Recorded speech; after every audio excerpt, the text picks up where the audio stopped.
ఓం మహాగణాధిపతయే నమః. ఓం గురుభ్యో నమః. ఓం శ్రీమాత్రే నమః. పరమేశ్వర స్వరూపమైనటువంటి జ్యోతిష, వాస్తు మరియు ఇతర అనేకమైనటువంటి శాస్త్రములను మనకు అందించినటువంటి మహర్షులకి నమస్కారం. హయగ్రీవ హయగ్రీవ హయగ్రీవేతి యోపధేత్ తస్య నిస్సరతే వాణీ జన్మకన్యా ప్రవాహవత్.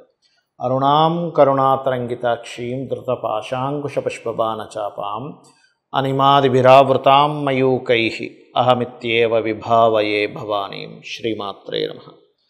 ప్రేక్షకులకి ఆ లలితాంబిక అమ్మవారి యొక్క అనుగ్రహం పరిపూర్ణంగా కలగాలని మనస్ఫూర్తిగా కోరుకుంటూ ఈరోజు మనం వార ఫలితాల్లో 23 జూన్ నుంచి 29 జూన్ వరకు ఉండేటువంటి గ్రహస్థితి ఏ విధంగా ఉంది అని చూసుకున్నట్లయితే, మేషంలో కుజుడు, వృషభంలో గురువు, మిథున రాశిలో రవి, బుధ, శుక్రులు, కన్యా రాశిలో కేతువు, మీన రాశిలో రాహువు, మనకి ఈ యొక్క కుంభంలో శని యొక్క సంచారం జరుగుతుంది. అదేవిధంగా చంద్రుడు ధనస్సు నుంచి మీన రాశి వరకు ఈ వారం మొత్తం సంచరిస్తున్నాడు. ఈ యొక్క గ్రహస్థితి రీత్యా మీకు ఏ విషయాల్లో చాలా బాగుంది, ఏ అంశాల్లో మీరు కాస్త జాగ్రత్త పడాలి అనేటువంటి విషయాన్ని, మరియు ఏ దేవతారాధన చేసుకుంటే బాగుంటుంది, ఏ గ్రహారాధన చేసుకుంటే బాగుంటుంది అనేటువంటి విషయాన్ని మనం ఇప్పుడు తెలుసుకుందాం. ధనుర్లగ్నము, ధనస్సు రాశి. ధనస్సు వారి కనుక చూసుకున్నట్లయితే ముఖ్యంగా మీకు మీ యొక్క రాశ్యాధిపతి 6వ స్థానంలో ఉన్నందుకు కొంచెం కోర్టు కేసు వ్యవహారాలకు సంబంధించిన విషయంలో కొంత జయము, కాంపిటీషన్ రిలేటెడ్ సంబంధించిన విషయాల్లో గొడవల విషయంలో ఇవన్నీ ఎందుకు మనం మాట్లాడుకొని దీన్ని సెట్ చేసుకోవచ్చు అనేటువంటి ఆ యొక్క ధోరణి, ఆ యొక్క ఆలోచనల వైపు వెళ్ళడం జరుగుతూ ఉంటుంది. అదేవిధంగా సాఫ్ట్వేర్ డెవలప్మెంట్స్ మూలంగా ఏఐ లాంటి ఆర్టిఫిషియల్ ఇంటెలిజెన్స్ రిలేటెడ్ సంబంధించిన డెవలప్మెంట్ మూలంగా అటువంటిది ఏదైనా ప్లాట్ఫామ్ క్రియేట్ చేయడం మూలంగా మీకు ధనయోగం పెరగనుంది. అయితే ఇక్కడ కొంతవరకు సిబ్లింగ్ వరుస వాళ్ళతో చిన్నపాటి ఘర్షణ యోగం చూపిస్తుంది.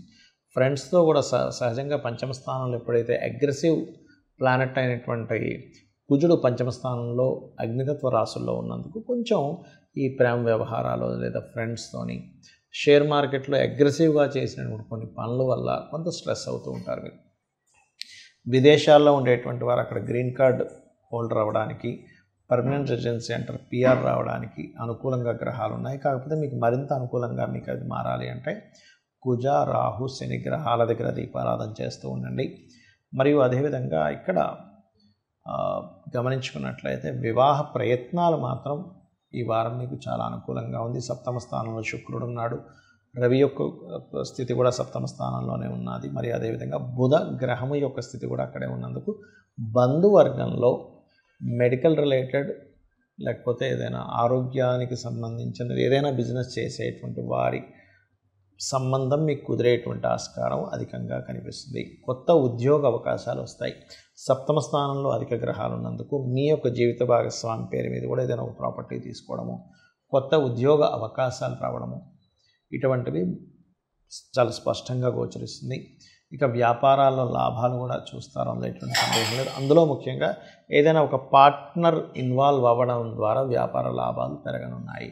ఇక మీరు చేయవలసినటువంటి దేవత ఆరాధన ఏమిటి అని చెప్పి చూసుకున్నట్లయితే, అయితే ఇక్కడ కొంచెం ఇన్వెస్ట్మెంట్స్ చేసేటప్పుడు అందులో ప్రధానంగా దశమ స్థానంలో కేతు ఉన్నందుకు ఎవరైనా మీరు ఈ డబ్బులు కట్టండి మీకు జాబ్ ఇస్తామనుకునేటువంటి విషయాల జోలికి మాత్రం తొందరపడి వెళ్ళకండి. మరియు ఇక్కడ కొత్త పరిచయాలు ముఖ్యంగా 26, 27 తేదీల్లో మీకు ఎవరైనా కొత్తగా పరిచయం అయిన వారితో కొంచెం తొందరపడి నిర్ణయాలు తీసుకోకండి.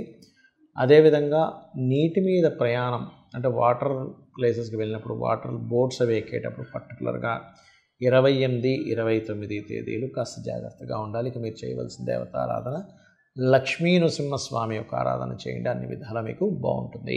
చాలామందికి కొన్ని అపోహలు ఉన్నాయి. ఏమిటది అంటే ఏలినాటి శని, అర్ధాష్టమి శని, అష్టమ శని ఇవి నడుస్తున్నప్పుడు మనకి ఏ పనులు అవ్వవు, చాలా కష్టాల్లోకి వెళ్ళిపోతాము అనేటువంటిది ఉంది. కానీ ఇందులో ఒక విషయం గుర్తుపెట్టుకోండి, స్ట్రెస్ అయితే ఖచ్చితంగా కొంత పెరుగుతుంది. బికాజ్ ఆఫ్ శని అనేటువంటిది కర్మకారకుడు కాబట్టి ఒక కర్మని పదే పదే చేయవలసి రావడము, లేకపోతే ఎక్కువ రోజులు దాని గురించి వెయిట్ చేయాల్సి రావడం ఉంటుంది. కానీ ఒకటి గుర్తుపెట్టుకోండి, సక్సెస్ ఇవ్వకుండా ఉండడము అనేటువంటి శని కారకత్వం కాదు, ఆయన కారకత్వమే సక్సెస్ ఇవ్వడం. ఎందుకు అంటే మీరు గమనించండి, ఏ రాజకీయ నాయకులు పిఎంలు కావచ్చు, సీఎంలు కావచ్చు, మీరు తీసుకోండి, వాళ్ళ జాతచక్రాలు తీసుకోండి. వాళ్ళు గెలిచిన 99% ఆఫ్ కేసెస్ అర్ధాష్టమ శని, అష్టమ శని, ఏలినాటి శనిలోనే గెలిచారు. పిఎం మోడీ గారు వృశ్చిక రాశి, ఏలినాటి శని 2 సార్లు.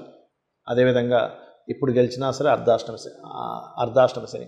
అలాగే జగన్ గారు అష్టమ శని సమయంలో గెలవడం జరిగింది. చంద్రబాబు నాయుడు గారు కానీ, స్వర్గీయ ఎన్టీ రామారావు గారు కానీ ఏలినాటి శని నడిచేటప్పుడు వాళ్ళు సీఎంలు అయితే అయ్యారు. అంటే దీని అర్థం ఏంటంటే శని యొక్క కారకత్వం ఎప్పుడు కూడా అష్టమ శని, అర్ధాష్టమ శని, ఏలినాటి శని ఏదొచ్చినా కూడా మిమ్మల్ని ఓడించడం ఆయన కారకత్వం కాదు, మిమ్మల్ని గెలిపించడమే ఆయన కారకత్వం. మిమ్మల్ని గెలిపించడానికి కాస్త శ్రమనిస్తాడు. ఇది బాగా అర్థం చేసుకోండి. మనం ఎప్పుడు కూడా ఒక స్ట్రగుల్లోకి వెళ్తున్నాం అన్నప్పుడే ఎక్కువగా బాగా ఆలోచిస్తాం, దీని నుంచి ఎలా బయటపడాలని. అప్పుడే బాగా నేర్చుకుంటాం. అంటే హీ ఈజ్ ద టీచర్. అంటే మనకు ఒక పాఠం నేర్పడానికి, జీవితం ఏంటో తెలపడానికి మాత్రమే ఆయన యొక్క స్థితి మనకు వస్తుంది. కాబట్టి దయచేసి ఈ యొక్క సమయాల్లో ఏదో అవుతుందనేటువంటి భావన నుంచి ఫస్ట్ బయటకు వచ్చేసేయండి. ఎందుకంటే నేను చాలామందిని చూస్తున్నాను, అమ్మో ఇది ఉంది, నేనేమీ చేయలేనేమో అనేటువంటి స్థితిలోకి వెళ్ళిపోతున్నారు. అది పూర్తిగా రాంగ్. ఎక్కడా శాస్త్రంలో అలా లేదు. మరి దీనికి ఏమిటి పరిహారము? మొట్టమొదటిగా మన జీవన శైలిలో మార్పులు చేసుకోవాలి. ఏమిటది? మధ్యాహ్నం పూట నిద్రపోకూడదు, ఉదయం పెందరాలే లేవాలి, వాకింగ్, ఎక్సర్సైజ్ లాంటివి చేస్తూ ఉండాలి. మీ కిందన పనిచేసే వాళ్ళకి, చిన్న వాళ్ళకి ఏదో ఒక ధన రూపేనో, వస్తు రూపేనో, వస్త్ర రూపేనో దానం ఇస్తూ ఉండండి. అదేవిధంగా శని త్రయోదశులు, శనివారాలు వీలున్నంత మటుకు శనికి తైలాభిషేకం చేయడం లాంటివి చేస్తూ ఉండండి. గోవుకి పిడికెడు బెల్లం తినిపిస్తూ ఉండండి. అదేవిధంగా మరొక విషయం ఏంటంటే, ఇక్కడ మీరు ఎంత శ్రమిస్తూ ఉంటే శని యొక్క ప్రభావం అంత తగ్గుతుంది. ఇది గుర్తుపెట్టుకోండి. ఎందుకంటే శ్రమకారకుడు, ఉద్యోగకారకుడు, లాభాల కారకుడు ఆయన. Because of 10th and 11th lordship ఆయనకు వచ్చింది కాబట్టి. దీంతో పాటు ఒక మంత్రం చెప్తాను. ఓం అనాకలిత సాదృశ్య చుబుక శ్రీ విరాజితాయే నమః. ఇక దీంతో పాటు ఇంకొంతమందికి ఇంకొన్ని అపోహలు ఉన్నాయి. ఏమిటి? నాకు కాలసర్పదోషం ఉందండి, ఏమీ కలిసి రాదేమో. కాలసర్పదోషం ఉన్నటువంటి వారు 140 ప్రెసిడెంట్ల జాతకాలు నేను చూశాను. వాళ్ళకి కాలసర్పదోషం ఉంది, దేశాలను మొత్తం వాళ్ళు పాలిస్తున్నారు. మరి దీనికి ఏమంటారు? కాలసర్పదోషం ఇండివిజువల్ చార్ట్ మీద ఎఫెక్ట్ ఉండదు, దేశకాల పరిస్థితుల మీద ఉంటుందని శాస్త్రంలో ఉంది. మరి ఎంతో కొంత అన్ని గ్రహాలు దగ్గరికి వచ్చేసాయి కదండి, ఏమి టెన్షన్ పడాల్సిన పని లేదు. చక్కగా రాహుకేతువుల దగ్గర దీపారాధన చేసుకోండి. కాళహస్తికి వెళ్ళి ఆ పరమేశ్వరుడు యొక్క పాదాలు పట్టుకొని ఆయనే చూసుకుంటాడు. మీకు కాలసర్పదోషం ఉన్నా, ఏ దోషం ఉన్నా కూడా. ఇది కాకుండా సర్పదోషం అని ఉంటుంది. అప్పుడు మాత్రం కాస్త మీరు రాహుకేతు పూజ చేస్తూ, మీరు అంటే ఏం లేదు, ఓవర్ యాంగ్జైటీ, కోపం రావడం, సడన్గా కొన్ని ఇన్సిడెంట్స్ లైఫ్లో సడన్ మార్పులు రావడం జరుగుతుంది సర్పదోషం వల్ల. దీనికి ఏం టెన్షన్ పడక్కర్లేదు. సర్పసూక్తం చదువుకోండి. చక్కగా మీరు నవగ్రహాలు రాహుకేతుల దగ్గర దీపారాధన చేస్తూ రావి చెట్టు చుట్టూ ఎక్కువ ప్రదక్షిణాలు చేయండి సర్పదోషం ఉన్నటువంటి వారు. శాస్త్రం, జ్యోతిశాస్త్రం ఎందుకుంది అంటే మనల్ని భయపెట్టడానికో, మనల్ని అజ్ఞానం వైపు నెట్టడానికో కాదు. మీరు ఈ యొక్క ప్రాబ్లం వచ్చినప్పుడు మీరు ఏం చేయాలి? దానికి ఖర్చేం అవ్వదుగా మీకు. రావి చెట్టు చుట్టూ ప్రదక్షిణం చేసుకుంటారు, పసుపు కుంకుమ గంధం కలిపిన వాటర్తో అభిషేకం చేస్తారు మన శాస్త్రాల్లో ఉన్నట్టుగా. చేయండి, సింపుల్.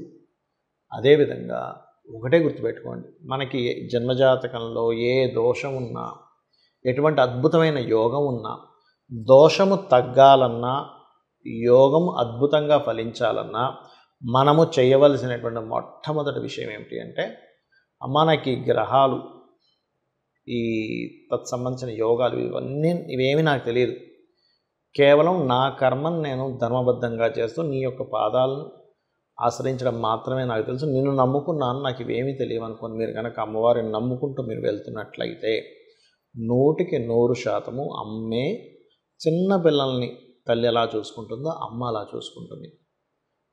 కాబట్టి ఇది చేయండి. నిత్యము లలిత చదువుకోండి, ఉదయం సాయంత్రం, ఖచ్చితంగా బాగుంటుంది. అది కూడా నాకు నోరు తిరగదండి అనుకునేటువంటి వారు సూర్యభగవాను చూస్తే అందులోనే సకల దేవతలు ఉన్నారంటారు. చక్కగా నీరు తీసుకొని సూర్య భగవానుడికి అర్ఘ్యం వదలండి, ఆయనే సమస్తము చూసుకుంటాడు. కాకపోతే సూర్య ఉపాసన చేసేటువంటి వారు పొరపాటును కూడా ఆదివారాలు కొన్ని నియమాలు పాటించాలి. శ్రీతైల మధుమాంసాన్ని త్వజతే, స్త్రీని కలవకపోవడము, మధువు మాంసము ఆదివారం ముట్టకూడదు. అదేవిధంగా తైలము తలకి రాసుకోకండి, తైలాన్ని, నూనెని. ఇది చేయండి, ఖచ్చితంగా మీకు కలిసి రావడం జరుగుతుంది. అన్ని విధాలా మీకు బాగుంటుంది. అమ్మవారి అనుగ్రహం మీకు లభిస్తుంది. శ్రీమాత్రే నమః.